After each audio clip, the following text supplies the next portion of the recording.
Magandang araw sa inyong lahat. Heto na ang latest weather update para sa iba't ibang bahagi ng bansa ngayong araw ng Friday. Patuloy na lumalakas at lumalapit ang low pressure sa silangan pero hindi lang nag-iisa ang tropical cyclone na paparating. Kung gusto mo naman lagi kang informed sa lagay ng panahon, huwag kalimutang mag-subscribe dito sa channel. Sa kasalukuyan, patuloy na umiiral ang easterlies na nakaapekto sa eastern sections ng Visayas at Mindanao. Ang easterlies ay hanging nagmumula sa silangang bahagi ng karagatan at madalas itong nagdadala ng mainit at mahalumigmig na hangin papasok sa ating bansa. Dahil dito, mas nagiging favorable ang pagbuo ng mga ulap, pag-ulan at thunderstorms lalo na sa mga lugar na mas bukas sa daloy ng hangin mula sa silangan. Para sa Visayas, Calabarzon, Mimaropa, Bicol Region, Dinagat Islands, Surigao del Norte, Surigao del Sur at Davao Oriental, inaasahan ang partly cloudy to cloudy skies na may isolated rain showers or thunderstorms dulot ng easterlies. Sa madaling paliwanag, hindi sabay-sabay ang magiging ulan sa lahat ng lugar. May mga bayan na maaaring manatiling tuyo sa malaking bahagi ng araw, habang ang kalapit na lugar naman ay maaaring makaranas ng biglaang buhos ng ulan na may kasamang thunderstorm. Hindi ito nangangahulugan na mahina lang ang ulan. Ang ibig sabihin nito ay limitado o paisa-isa ang lugar na tatamaan, pero kapag tumapat ang thunderstorm sa isang komunidad, maaari pa rin itong magdala ng malakas na ulan sa maikling panahon. Kapag naging severe ang thunderstorm, posibleng magkaroon ng flash floods sa mga mabababang lugar at landslides naman sa mga gilid ng bundok, matatarik na kalsada, at mga lugar na may malambot o basang lupa. Sa Visayas, lalo na sa mga lugar na may coastal communities at low-lying areas, kailangang maging maingat kapag nagsimulang kumulimlim at lumakas ang hangin. Maaaring mabilis magbago ang kondisyon kapag may thunderstorm na papalapit mula sa dagat o mula sa kalapit na lugar. Para sa mga bumibiyahe sa pagitan ng mga isla, mahalagang obserbahan ang kalangitan at alon bago tumuloy sa biyahe dahil kahit slight to moderate lamang ang general sea condition, ang thunderstorm ay pwedeng magdulot ng panandaliang pagtaas ng alon at biglang paglakas ng hangin. Sa Bicol Region, Dinagat Islands, Surigao del Norte, Surigao del Sur at Davao Oriental, mas ramdam ang epekto ng moisture na dala ng easterlies dahil mas nakaharap ang mga lugar na ito sa daloy ng hangin mula sa silangan. Maaaring may mga ulap na papasok mula sa karagatan at magdala ng panakanakang pag-ulan. Hindi man ito malawak sa lahat ng oras, kailangan pa ring bantayan ang posibilidad ng severe thunderstorms, lalo na sa mga lugar na prone sa pagbaha at pagguho ng lupa. Para naman sa Metro Manila at sa nalalabing bahagi ng bansa, inaasahan din ang partly cloudy to cloudy skies na may isolated rain showers or thunderstorms, pero ang pangunahing dahilan naman ay localized thunderstorms. Ito ang mga pag-ulang nabubuo dahil sa init ng lupa, halumigmig sa hangin at pag-angat ng mainit na hangin sa atmosfera. Kapag naging sapat ang init at moisture, mabilis na nabubuo ang makapal na ulap na nagdadala ng biglaang ulan at thunderstorm. Sa Metro Manila, pamilyar na sa marami ang ganitong klase ng panahon. Maaring maaraw sa umaga, mainit sa tanghali, at pagkatapos ay biglang uulan sa ilang lungsod pagsapit ng hapon. May pagkakataon pa na malakas ang ulan sa isang bahagi ng Kamaynilaan, pero halos tuyo naman sa ibang lugar. Dahil dito hindi sapat na tumingin lamang sa kalangitan sa umaga. Mas praktikal na maghanda sa posibilidad ng biglaang buhos, lalo na kung ang lakad ay aabot hanggang hapon o gabi. Sa mga urban areas,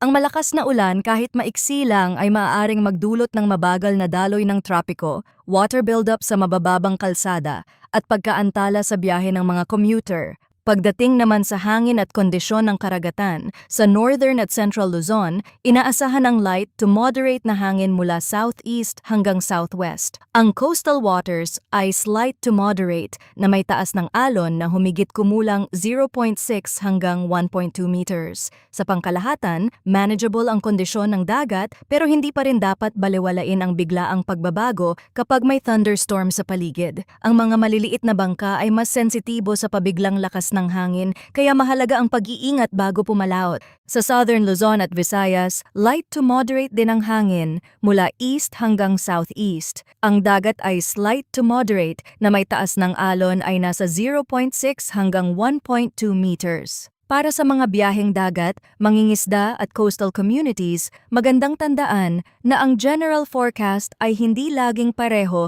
sa aktual na kondisyon sa mismong lugar. Kapag may makapal na ulap, palakas na hangin, mas ligtas na ipagpaliban muna ang paglalayag hanggang humupa ang sama ng panahon. Sa Mindanao, ang hangin ay light to moderate na magmumula naman sa east hanggang northeast. Ang coastal waters ay slight to moderate din na may taas ng alon na humigit kumulang 0.6 hanggang 1.2 meters. Bagamat hindi ito nasa rough sea category, kailangan pa rin ang pag-iingat dahil sa epekto ng easterlies at localized thunderstorms. Sa mga baybaying lugar ng Silangang Mindanao, maaaring may mga ulap na mabilis pumasok mula sa dagat at magdala ng ulan sa ilang bahagi. Kung titingnan naman ang temperature at relative humidity sa nakalipas na 24-hour period, ang minimum temperature ay 25.4 degrees Celsius na naitala bandang 5 o'clock in the morning. Samantala, ang maximum temperature ay umabot sa 34.0 degrees Celsius bandang 2 o'clock in the afternoon. Ipinapakita nito na mainit ang naging kondisyon sa maghapon,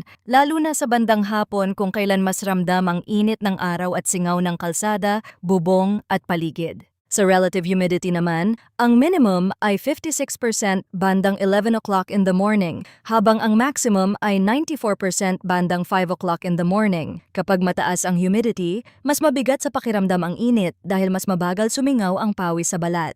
Ito ang dahilan kung bakit minsan, kahit hindi sobrang taas ang temperatura, maalinsangan pa rin ang pakiramdam. Ang kombinasyon ng init at moisture ay tumutulong din sa pagbuo ng thunderstorms kapag naging unstable ang atmosfera. Ngayon, pag-usapan naman natin ang latest tropical cyclone threat potential. Para sa Week 1 mula June 18 hanggang June 24, 2026, walang TC like vortex or TCLV na present inside the Philippine Area of Responsibility. Pero ipinapakita ng model forecasts na may TCLV-1 na kumikilos sa northeastern portion ng PMD na may moderate to high likelihood of tropical cyclone development at posible na pumasok sa northeast boundary ng PAR sa loob ng Week 1. Meaning, kahit wala pang TCLV sa loob ng PAR sa kasalukuyan, may isang posibleng sistema na binabantayan sa mas hilagang silangang bahagi ng monitoring domain. Dahil moderate to high ang likelihood of development nito, mas mahalaga itong tutukan sa mga susunod na araw. Ngunit hindi pa rin ito nangangahulugan na tiyak ng tatama ito sa lupa o magkakaroon agad ng direktang epekto sa bansa. Ang mga susunod na kilos, bilis ng galaw, at lakas ng sistema ay nakadepende pa rin sa environmental conditions sa paligid nito. Bukod dito,